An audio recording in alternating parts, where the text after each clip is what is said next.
everyone. It's Cydney O'Sullivan from Social Superstar Secrets and Millionaires Academy, and it is my great pleasure to introduce to you Jeanette Jifkin, who has been a huge help to me with my social media and my website businesses, because Jeanette is one of the few people out there who's specializing in online law. So the things you need to know when you're setting up websites and social media campaigns that you need to know to stay on the right side of the law. Welcome, Jeanette. Hi, Cydney. How are you going? I'm great. Thank you so much for being a part of this program. Jeanette, I always try to involve Jeanette with everything we do, because it doesn't matter how much we teach you about getting set up on the internet and social media. If you get on the wrong side of the law, as Jeanette's going to explain to us, if you don't know the things that you don't know, you can actually see every bit of good work you've done undone very quickly. So Jeanette, I'm going to let you get started with just explaining to us. I can give a little bit of your background for people who don't know you. Jeanette has a website called lawforyourwebsite.com, and you can find on her website a lot of really useful products, which I use in my business and a lot of my friends are using now. She has disclaimers and terms and conditions and all sorts of advice on how to go about operating on the internet legally. And she's had a very extensive legal background. So I think with that introduction, I'll just let you go ahead and start talking. How you doing? Thanks very much. Thanks very much, Cydney. What I thought I'd start with for people today is, as you say, it's very easy to lose all of your hard work very, very quickly if you don't know what you're doing online. And I have come across quite a number of people who have either had their website shut down, or they've received nasty letters in the mail saying, please hand over everything you've got because you're misusing our trademark, or you're breaching our copyright, or you're doing something you shouldn't be doing and we're not happy. So what you want to do is make sure that you can protect yourself from things like that happening. Now, when you're dealing with social media, you're dealing with accounts like Twitter and Facebook and MySpace and all the big connecting points around the world. And what you've got to be aware of is there's two levels of control here. One is the laws of the country you're in. So the general rule of thumb is the law that applies is where whatever you're selling is purchased. So if most of your customers are in the US, then you need to be compliant with US laws in terms of whatever your marketing strategies are, your information collection strategies, all those sorts of things have to comply with where most of your customers are, because from a risk management perspective, that's where you're going to get sued, where your customers are. Now, you can put terms and conditions on websites and things to say the governing law of this particular website and everything we offer through it is where I live. So if you want to sue me, come over to where I am. But many people don't even think about putting that in and don't have that level of protection, in which case you end up facing court somewhere else around the world. So that's one little strategy.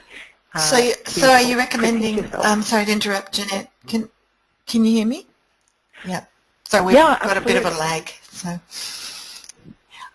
So you're recommending that we should at least consider putting something in our terms and conditions to protect ourselves, like basically take a stand. So for someone like me who is marketing in multiple countries, and I won't know for a while where the bulk of my business comes from, I've got to at least take a stand. Absolutely. It doesn't mean that it protects you absolutely, but it gives you much better protection than not having anything in place at all. And I know some companies, some big multinational companies that have offices all around the world, they're happy to not assign a country a governing law, because it suits them to be able to take action wherever their head office is relating to whatever clients they have in that country. But where you're a smaller operator and you have your main operations in one country, it does help to protect you to nominate the country where you are as the governing law of your website. Because it makes your compliance so much easier, and it makes defending your position so much easier if you ever have to. So yes. That's one thing you can do. Terrific. Thank you. Mm-hmm. Now that covers, that sort of gives you very broad coverage in terms of the law that applies to your website. But when you're dealing with social media, what you're dealing with are platforms that are set up by corporations. And those corporations, every time you use one of their accounts, you're entering into a contract with them. And generally speaking, those contracts say that they can change their terms and conditions at any time they choose. And you're bound by whatever new terms and conditions they've changed them to. So that's why people who made over 5,000 friends on Facebook suddenly had their Facebook accounts disappear. That's why with Twitter accounts, if you do something that Twitter finds terribly offensive, your Twitter account will just disappear. And that's because those companies write their own terms and conditions and they set the rules for you using their platforms. So just because you have a Twitter account, just because you have a Facebook account or any other social media account, doesn't mean that you can necessarily stop the company that is providing that platform from taking it off you. So you can buy and sell Facebook business pages now, but you can't guarantee longevity of those pages because Facebook might change the rules tomorrow. And you really, it's very, very important that you are aware of how those terms and conditions change. And when you get the little alerts that say we've changed our terms and conditions, you actually go and have a look at what the changes are, because that can impact your whole business and what you're doing, particularly where privacy law changes come in. Because if you breach the privacy obligations that you have on any one of those platforms, they can remove your site. They can remove your account, just because you weren't aware of the rules in the first place. So it's very, very important that you actually do. Yeah, go ahead. So how can you protect yourself? Few of us have the time to read all the terms and conditions on all the platforms. What do you recommend as far as, I know it's a tricky one. Well, they're generally well set out and they're generally under headings. So it is, I know for most people they don't like reading terms and conditions, but if you've got a business and it's worth a lot of money, either you personally or somebody in your organisation needs to be aware of what they are. So somebody has to read them and somebody has to be on top of what changes are coming in from time to time. And that, I mean, that'll drive your marketing as well, because if the rules change, it may change the position of where your marketing appears on the website or how you do things. And it's just as important for that side of things as it is for the legal side. In terms of protecting yourself against that happening, back up your content. Make sure you have, if you're building lists, if you're driving content, if you're running competitions, whatever you're doing, back it up. Make sure you've got a copy somewhere so that if your account disappears, you can open a new account and upload all that information again. So you've got to have an understanding of the technical side of things as well. And that doesn't mean you personally have to have that understanding, but you do need to know who you can source quickly to help you do something like that. Does that make sense? Yes, it's a good point. It's a very good advice. So in effect, we should all have like a disaster recovery system in place, which could be have a plan. So know that, make sure you've got a technical consultant who knows how to back up your social media, profiles and platforms where you've built a big list or a big following. Have actually looked into that. Don't wait until it's a disaster to deal with it. And make sure that you have got somebody. I love that suggestion of having someone in your organization whose job it is to go through and read all the terms and conditions if you know you're not going to do it yourself. That's right, yeah. And you can have, you can create ready reckoners or cheat sheets or summaries, things that are important to your business that just need to be checked once a month like you would with your analytics or something like that, depending on what you're tracking. It's, as you say, you need a disaster recovery plan and you need a risk management plan to say, okay, this is how we're keeping on top of this because we have a fair amount of income coming through this source and we want to make sure we do everything we can to protect it. Oh, so there was a question too that I asked you earlier on, before we started recording, and that was about disclaimers and things. What do we need? Obviously, this is becoming a really big issue with a lot of the compliance issues, particularly for me in the United States and here in Australia, for making sure that we operate within the law and, you know, especially if you're talking about things like wealth creation, there's quite a lot of legal issues around that, isn't there? Oh, there is.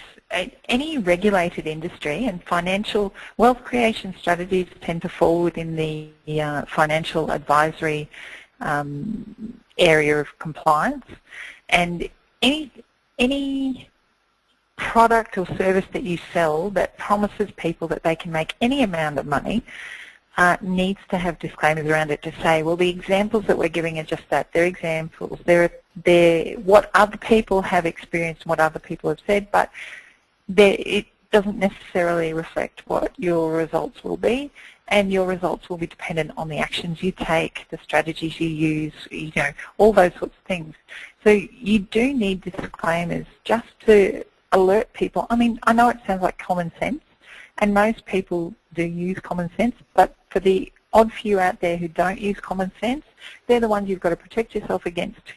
And for that reason, that's why you need the disclaimers, to let people know that, yes, I'm giving you this information, yes, it's great information, but no, I can't guarantee you any results because, one, I don't know who you are, I don't know what your circumstances are, I don't know how you're going to use this information, and I don't know exactly what parts of this information you're going to rely upon and what other information you're going to put in. Now, I don't know about you, but I know lots of people who go into, for example, share trading training programs, and they follow these programs and they follow all the rules, and then they get to a point where they go, oh, well, you know, that particular rule, I don't like it, it doesn't really apply to me, so they change the rules, and their trading results either go up or down depending on how effective that change is. But they can't then go back to the company that taught them how to trade because they've changed the rules. If the company that taught them to trade doesn't have disclaimers, then theoretically they could come back and say, hey, but you taught me how to trade, I've lost a lot of money, therefore it's your fault, you give me the money back. And you want to avoid that at all costs. Yeah, so we're particularly, once we get into the, as much as we want to help everybody with their money issues, it's just becomes a bit of a minefield for us to get into talking about money because of all the legal compliance around it now and having to protect yourself. So people are often asking me why I don't teach share trading anymore, and that's why, because it just became too difficult. Yeah. And it's not just the financial services industries that are affected, it's any regulated industry. So health is another really big area where people don't always think about using disclaimers. But, you know, and it really simple disclaimers. Disclaimers like, this is my personal experience, this is what I did. I'm not a doctor, I'm not medically qualified. Please make sure you consult your medical advisors before you implement anything that I might have done, which worked for me, because there's no guarantee that it'll work for you. And there was a court case, a rather large court case here in Australia in the last 5 years where there was a company promoting a whole lot of programs for curing cancer, and that's what they said. They actually advertised and promoted that the programs that they were using could cure cancer. They were quite expensive programs, and neither one of the promoters were medically qualified in any way whatsoever. They were just, what they had done is gone and looked at what was available in the marketplace and collated a whole lot of it together and then marketed it as one package. And the courts actually sent them to jail because they said, you're hurting people by making all these representations without being able to substantiate what you're doing, and you're basically stealing from people by taking their money and making these promises. So not only are we taking back as much money as we possibly can off you, we're actually going to send you to jail because we consider what you've done to be so damaging. So you really really need to be careful on how you promote things. And it's, I mean, advertising so now. Another thing, yes. Yeah, go ahead. This delay no, is a go bit of a ahead. problem, isn't it? I'll remember. Sorry, yeah, go ahead. What I was just going to say is just in this last month here in Australia, Google has been slapped, basically. The ACCC did an investigation into Google and said that keywords, the ability to allow people to effectively purchase keywords in AdWord campaigns is or could be seen as promoting the abuse of trademark rights. So, for example, where if a shoe company used the word Nike in it as one of its keywords, then under Australian law now, Google, in allowing you to even pick Nike without having any interest in that trademark, is assisting you to breach that trademark. So that's going to change all of your paid advertising campaigns, not just with Google, but Yahoo, Facebook, all of those paid advertising campaigns. You now need to be very careful what keywords you use, because if Google's got in trouble, and I don't know whether this is going to appeal yet or not, because the timeframes for appeal haven't expired, but now that Google has got in trouble and been told that they are partly responsible for putting more monitoring in place as to how keywords are used in AdWords advertising, that obligation is now going to flow through to everybody who does AdWords advertising. And you're going to be more responsible for being very careful in what AdWords you bid on when putting together your advertising campaign. So it used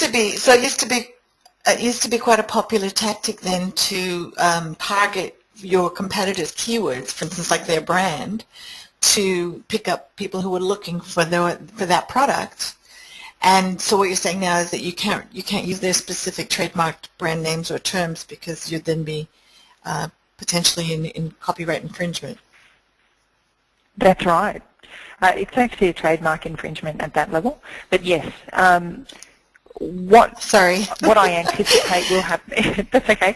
What I anticipate will happen is that Google's AdWords terms and conditions will change very shortly, depending on whether that case gets appealed or not. But I anticipate that the rules will change, and that will mean that you need to be much more observant and much more careful in what you do and not use your competitors' trademarks. Because the other thing that these companies have the ability to do is if they receive a complaint, so if you make a complaint to Facebook, which I have done before on behalf of a client, for breach of trademark, or you make a complaint to Google for breach of trademark, and you're able to demonstrate that a trademark belongs to you or your client, then Google or Facebook or Twitter or any of those have the ability to shut down your account because you're in breach of somebody else's trademark. Now, they don't make an assessment.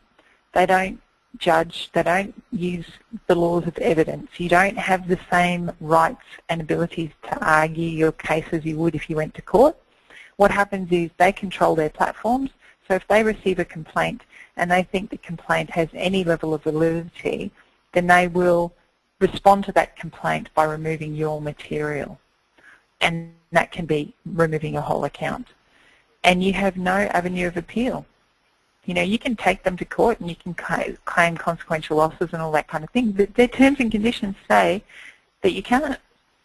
So you really, that was part of what I was saying before, you really need to know what terms and conditions are there, because if you step over the line, your accounts can just disappear.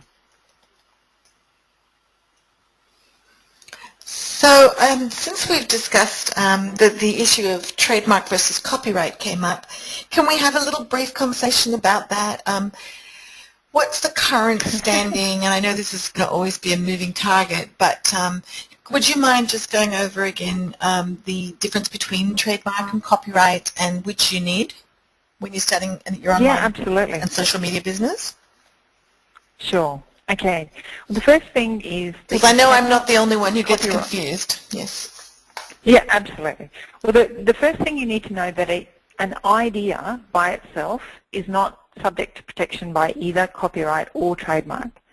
So if you've got a great idea and you want to protect that idea, you need confidentiality agreements, you need non-disclosure agreements. That's what you need to protect an idea, because an idea is not represented in a tangible form. It's a point of discussion and an object of something you're still creating rather than something specifically identifiable. Now, a trademark is something that is specifically identifiable. It's used in trade or business, and it's used to differentiate a particular product or service from a similar product or service. So you can register a trademark and it doesn't entitle you to have that trademark across the board. So for example, Apple, their trademark is in computing, music, technology, all of that kind of thing. They can use the Apple trademark across the board in those areas, but their Apple trademark wouldn't, unless they've registered it, which I'm not aware of, but the Apple trademark wouldn't then stop somebody from, for example, producing a pharmaceutical called Apple. Now, you'd hope they wouldn't, but still. Apple couldn't stop anybody from doing that because that's not where their trademark protection lies. Their trademark protection is limited to areas like computing and music and technology and all of that kind of thing. And they have the trademark both in the name and in their little Apple picture. And the reason the little Apple picture is protected is because they've registered it. Now, copyright, on the other hand, copyright will protect a tangible work or a tangible representation of a work. And kind of things that attract copyright protection are much bigger than just words or short titles. They have to have a creative element. So the word apple does not get copyright protection, but the picture of the apple does, because there was an artistic and creative element in developing that picture. So the apple picture has both trademark and copyright protection, but the word has only trademark protection. Now, when you write a book, the content, the typesetting, the pictures used, all of that kind of thing gets copyright protection, but the title by itself won't have protection, which is why if you go in a bookshop, there'll be half a dozen books with the same name. If you see a movie, there are often multiple movies with the same name, that kind of thing, because something that short can't get protection unless you register it as a trademark. So that's two basic differences. A large, tangible representation of something, so a piece of music, a book, a audio recording of a webinar, those sorts of things get copyright protection. Logos and brands and things like that get trademark protection. So how's that work for a quick rundown? It's awesome, thank you. And you brought up something else I wanted to ask you about, and that was when you're actually working with other people, how do you protect, you talked about having to have contracts and non-disclosures, and so this comes up a lot, I find, when you're working with outsourcers or contractors. So a lot of us end up using, the great thing about being online nowadays is that you can find your graphic designers and web designers and writers and editors and all that kind of thing around the world on this global marketplace. Yep. But can you talk to us about how you protect your intellectual property? Because one of the things, for instance, that I've noticed when I'm, every time I work with a new web team, quite often they will say to me, I shouldn't say every time because they don't all do this, but quite often they'll say, give us your entire business model, and you don't know if you're going to actually work with that web team over the long term. So talk to us about how you can protect your ideas and intellectual property right from the start. Well, for a start, Internet is international, and laws are national and locally based. So if you're working with somebody overseas, you already increase your risk factor because your chances of enforcing something against somebody overseas are much harder, because you've either got to bring them into your jurisdiction or you've got to go into their jurisdiction. So it's just part of the risk of doing business. It does mean you can still protect your rights, but it means it's a lot more expensive process doing it than it is if everybody's local. There's also, when you're working with anybody, whether they're local or international, you can enter into agreements verbally, but once you have a verbal agreement, it's very hard to prove. And that's why you want things in writing, because if you do get to a point where you need to enforce your rights, it's a lot easier to prove what your rights are if you've got something recorded in writing. So before you share your next big idea, for example, you want to go to a television station to promote a possible new program, you want to get non-disclosure and confidentiality and possibly even non-circumvention agreements with whoever you're going to share the idea with. And you need to ensure that the person you're sharing the idea with has the rights and authority to bind the whole organisation. So I know I'm being a bit complex here. So I'll bring it back to a smaller sort of circumstance. Okay, so you're dealing with web designers overseas. What you do is you have a confidentiality agreement with them to say, I'm going to provide you with this information because I want you to provide me with this result, but I don't want you to use my information for your benefit or my detriment again in the future. And your confidentiality agreement says that the information you give them will remain confidential. They have the obligation to keep it confidential, and they have the obligation to use it in a way that doesn't damage you and doesn't, doesn't damage you in any way and doesn't commercially enrich them in a way that you don't intend. And that's the first step in protecting your idea. Then if you get, for example, a graphic designer to develop a brand or a logo or a website or any sort of imagery for you, you have a written agreement with that designer to say that what they create, all intellectual property rights and what they create belong to you, that they have the ability to use it in order to provide the services to you, and then you decide whether or not you want to allow them to use it for their marketing purposes or not. So I've seen some people say, well, look, we put a whole lot of effort into developing this particular brand or these images or something like that. So we don't actually want you to use them in your marketing campaigns. We don't want you to use whatever you've developed for us to promote your business. And you put that in your agreement up front to let them know that that's your intention. And the thing is, with copyright in particular, because the way copyright law works, you actually want it in writing as to who owns the copyright when you're paying somebody else to develop something for you. Because if you don't, there's a risk that it belongs to them, not you. You'll still have an implied license to use it for the purpose for which you paid for it, but you won't actually have ownership, which is the ability to change it, to commercialise it, to do all sorts of other things with it. Now, I know I went a bit. Yeah, I just heard a story. But these things are important to know, because I heard a story recently of another a public speaker who had written a book, and it had been quite a successful book, and he was going to put on a big event based on the same name as the book, obviously. And he just, right at the end, when he was about to launch the event, he said to his publishers, can you send us over a few crates of books that we can sell at the event or give away? And the publishers said to him, we own that name, we own the copyright on that, we didn't give you permission to have that event, and we don't give you permission. So he had to go into sort of panic mode, and ended up, fortunately he had another book that he could fall back on that he self-published, so he used that. But these are the kind of things that can happen if you haven't thought through or don't know who owns the rights.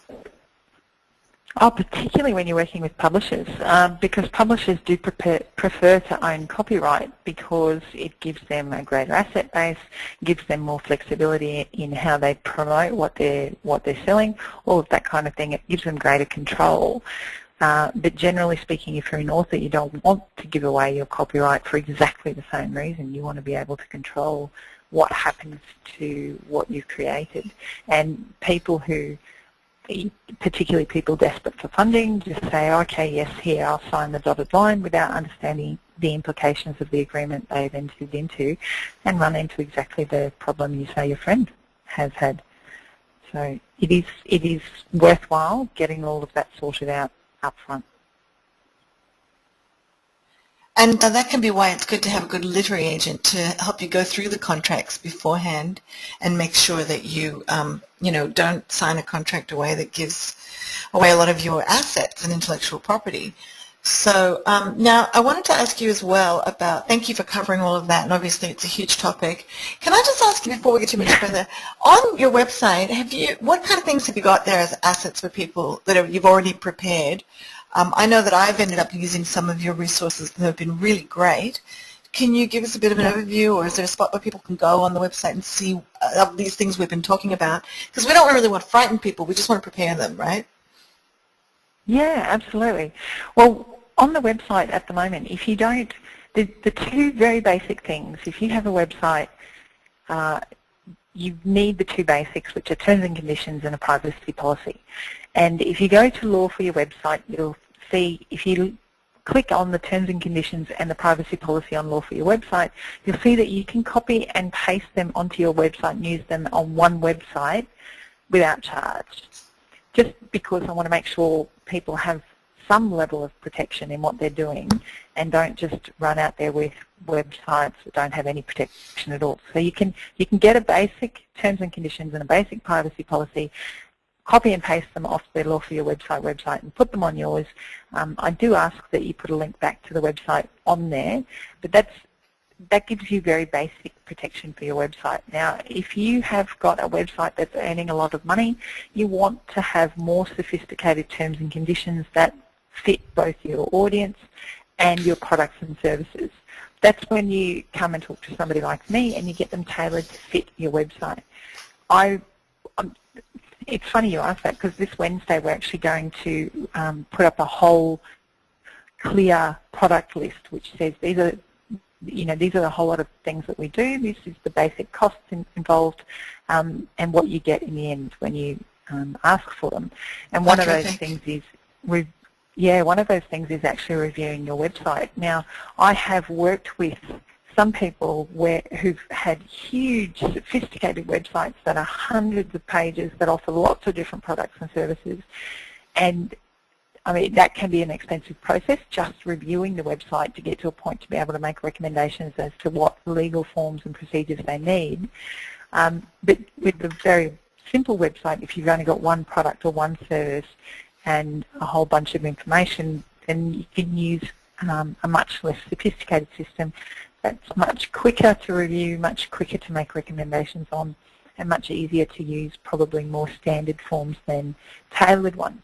So all of those prices and things will be up toward the end of this week for people to be able to access easily. But we also have some standalone products on there, like what you've used, the waivers and release packs for webinars particularly, because I know there's a lot of people like you who are using webinars to create resources to then market or repackage or use again in the future. And to be able to protect yourself so that you can do that without stressing and without people coming back to you in the future and saying, hey, you're doing that with my stuff, I didn't give you permission, now I want you to pay me. To avoid all that, you get proper releases and waivers done in the first place, signed up before you record anything, and then you're protected and you've got peace of mind for how you run your business in the future. There's a disclaimer pack that we've just created that's up there, which gives you, it gives you the background and an understanding of what disclaimers are.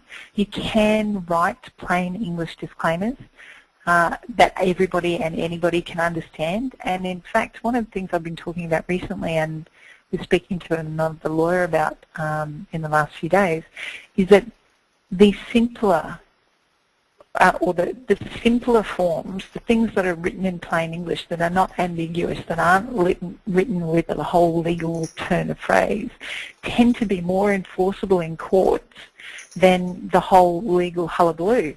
And that's because the longer the more long-winded you make something, the more complicated you make something, the more it is subject to interpretation.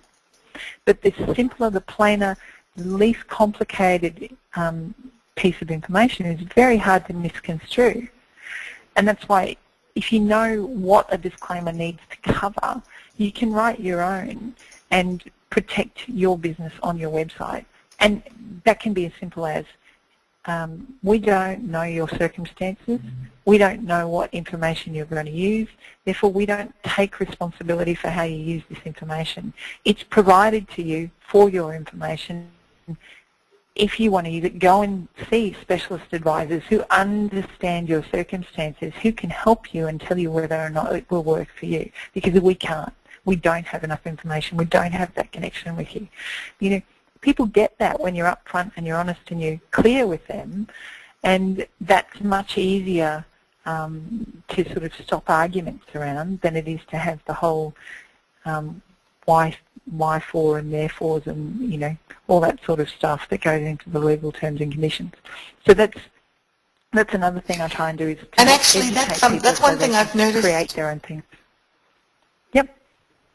I've noticed that when I work with lawyers here in Australia and they have to work with some of the contracts that we get from the US lawyers, that in fact the US contracts tend to be very wordy and difficult to understand. So I think they use, in Australia and England, they tend to use more common language, don't they, in general?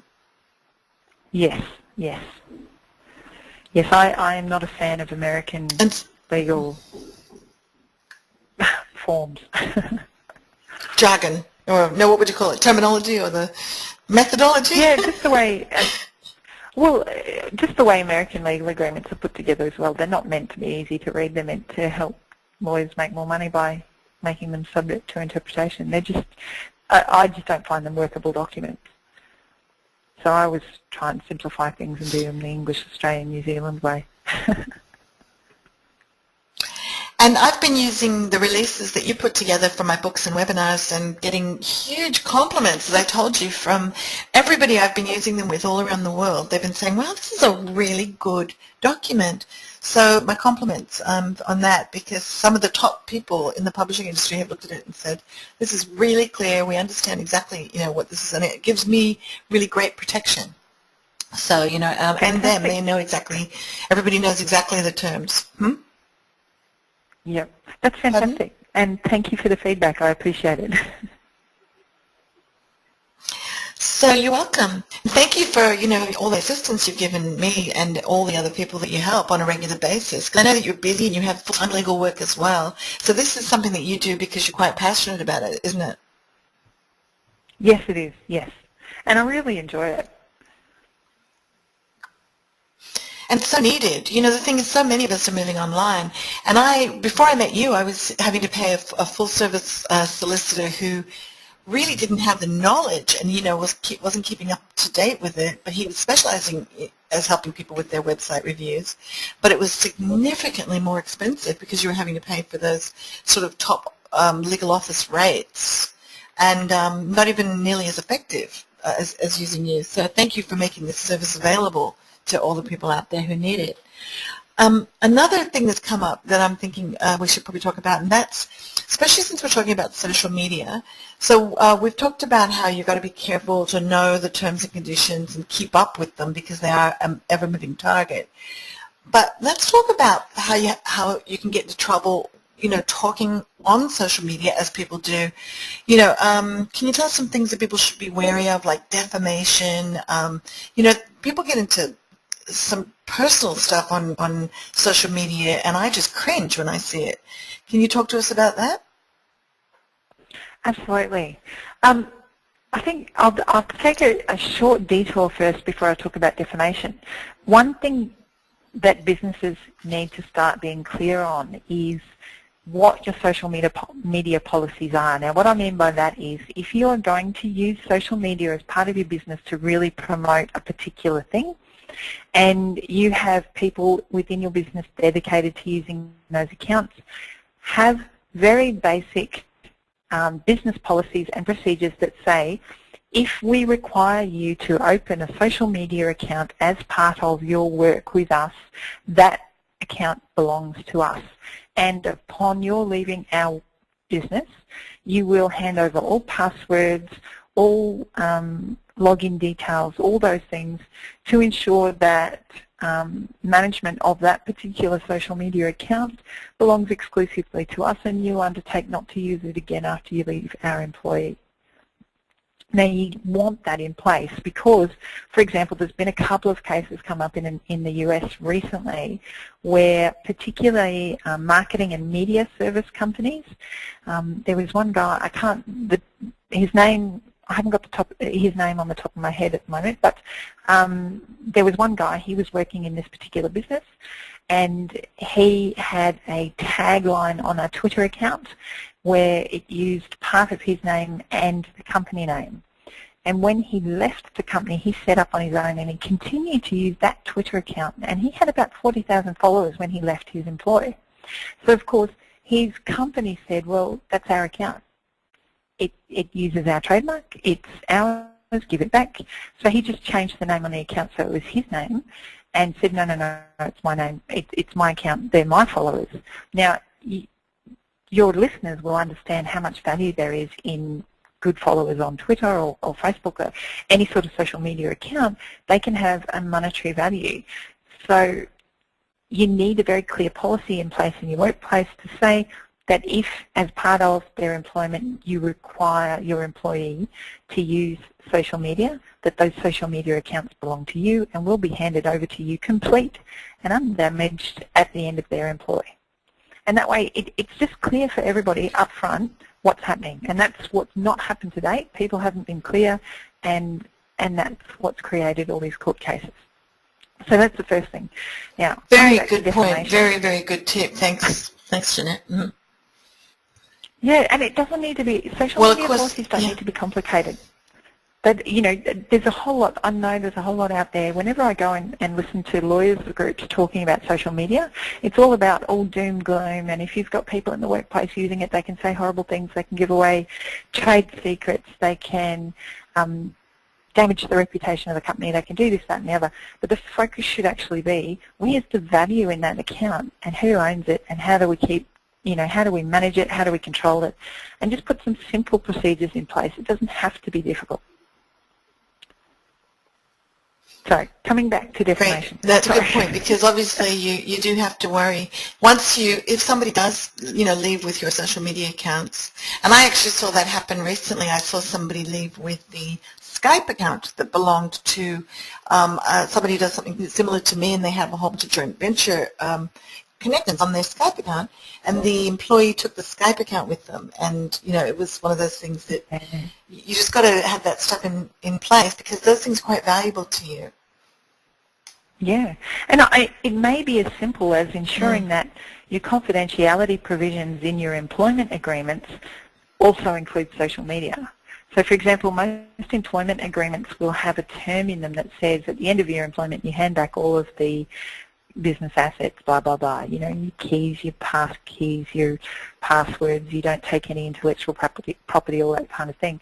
And you can just be as simple as adding social media and online promotion into that term. So it's worth talking to your advisor, and by all means you can drop me a line to find out about how to do that effectively. Now, I know we're running out of time, but since we're on this topic, I've just thought of another one, and that is when you hire a web designer. I've seen this happen quite a few times, that quite often the web designer ends up with all your logins and passwords, and sometimes they will actually take the website in exchange if they don't feel that, you know, if things go badly and they don't feel that they got paid what they will, you know, do. That can be a real drama for a company who's built a business on a website. So again, was that something that people should look into, you know, if you're going to be hiring a web team, have a contract in place, some kind of agreement, and preferably, like, you know, those of us who are a bit seasoned, we will usually make sure we hang on to our logins to our domains and hosting the, you know, the key things. Yeah, absolutely. You should always have, if you're developing a website, and most people don't do this because they simply don't have the knowledge, but what you should do is you should register your domain yourself in the company, individual or entity that you want to hold that domain, and then you should provide a login detail for a developer to your developer rather than asking your developer to source the domain name in the first place. Because there are so many people out there now who have lost domains because they don't know how to access them, because their web designer registered it for them, hung on to it, didn't transfer it, and has now gone out of business or disappeared off the face of the earth or whatever. So always, I can't stress this enough, go and have a look at whois.domaintools.com. That's whois, WHOIS.domaintools.com. Put in your website address, have a look at what results come up. That should tell you who the owner, who the registered owner of your domain is. And if it's not you, chase it up, do it now. Because if it's not you, it should be. And you need to work that out to ensure that you don't lose your domain. Because if your designer or your host or somebody goes out of business and you don't know, your domain name could just drop off registration because it hasn't been renewed because nobody's got the notice. Simple things like that can happen. It need not be deliberately done. It can just be the point of contact's disappeared, and therefore you don't get to renew it in time and you lose it. So yes, there's that. Now I'm sorry, I'm going to bring it back to defamation because you asked me to say something about that briefly. Yeah, thank you. Yeah, I did want to just cover those two things.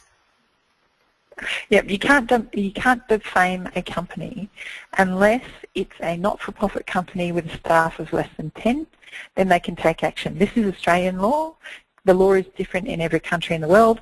I can tell you that for some untold reason, the creators of Ebony, the online, I think it was a Facebook game, they chose to sue a blogger from the UK in a Sydney court for defamation online. What they claimed was, now Ebony is it's operated by a company registered in the US, but they outsource a lot of their stuff to a company in China, and what they said was, we have less than 10 employees in the US, therefore we can sue you for defamation, and we've decided that the Australian jurisdiction is the best place to get you.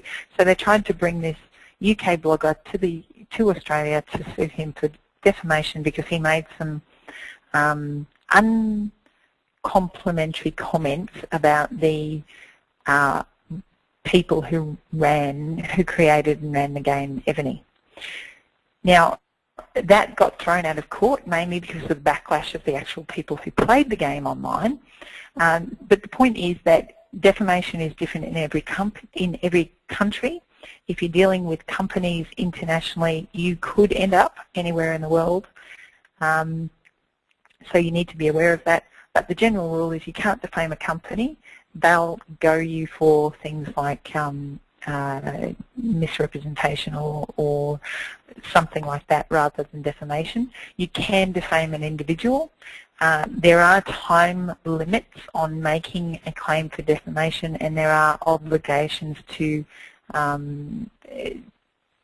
seek, to actually notify somebody and tell them to stop defaming you, and all that sort of thing. So there's a whole lot of rules around defamation, but what you can do is say, hey, you've defamed me, therefore I'm suing you, and my reputation is damaged to the extent of $100,000.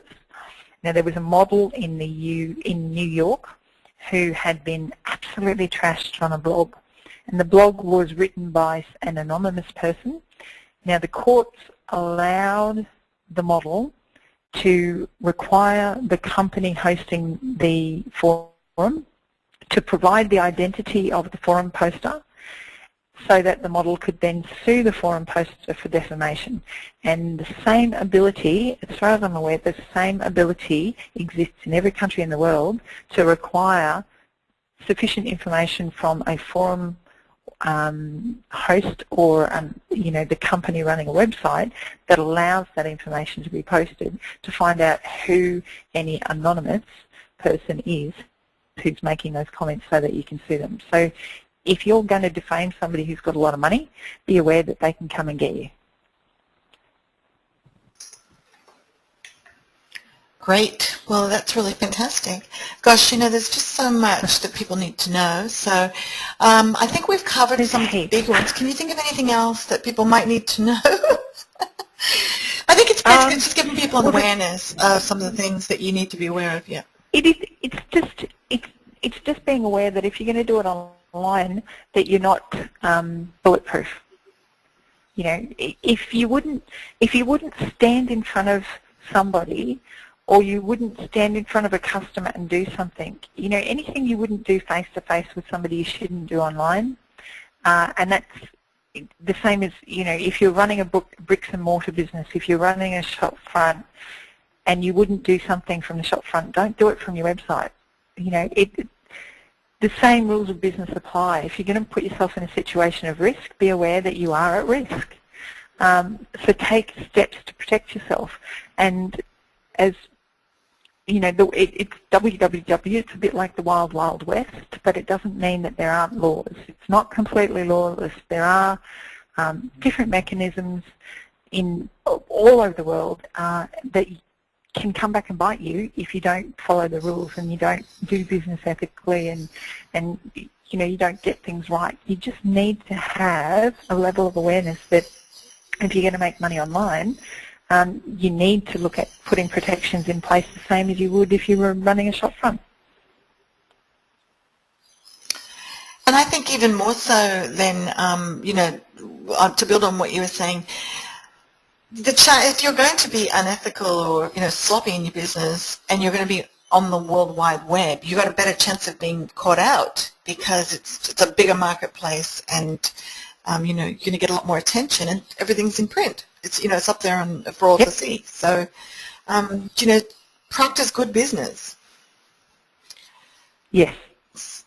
So, yes, we've got this lag, which is a shame. But if anybody's interested, I did interview Jeanette for the book that has just been released called Social Marketing Superstars, and we put a lot of this stuff in. We wrote a lot of this stuff out, things, you know, step-by-step things to know in your business. So that's a great reason to get the book. And obviously go and check out Jeanette's website. Thanks so much for making yourself available to people as well. I know that you're very busy, so but you do have a little bit of room in your practice for taking on clients. Is that right? Yes, I do. Yeah.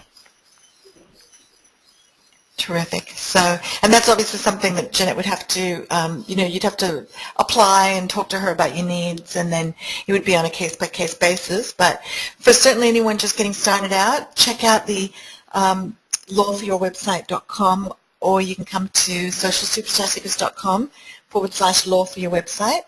And whenever there's something that Jeanette feels that we really need to know about, any major changes, then she'll let us know. We can put it up there on the site. So. Cool. Is that all right with you, Jeanette? Another job for you. Absolutely. Yeah, well, no. Yeah, we'll just keep in touch. Do you have a newsletter or anything that people can subscribe to? If you hop onto Law for your website, there's a fantastic little checklist that you can download, and that'll take you. It'll take you about 5 minutes to go through that checklist and have a look at your website compared to that checklist, and you just go through and it'll either tell you yes, you're fine on that area, or no, you need to take some action. And that gives you peace of mind to know that, okay, I'm sort of 60% on top of everything I need to have in place for my website, or more or less, and then you can decide how to allocate time and resources to address that. Brilliant. That's such a great tool. So, well, thank you. As always, thank you so much for making the time available to us. And thanks for sharing, as you do, such great content. And look forward to talking to you again soon. And thanks, everyone, for being here with us. We really appreciate you spending the time. And take good care. Bye-bye. Thanks very much, Cydney.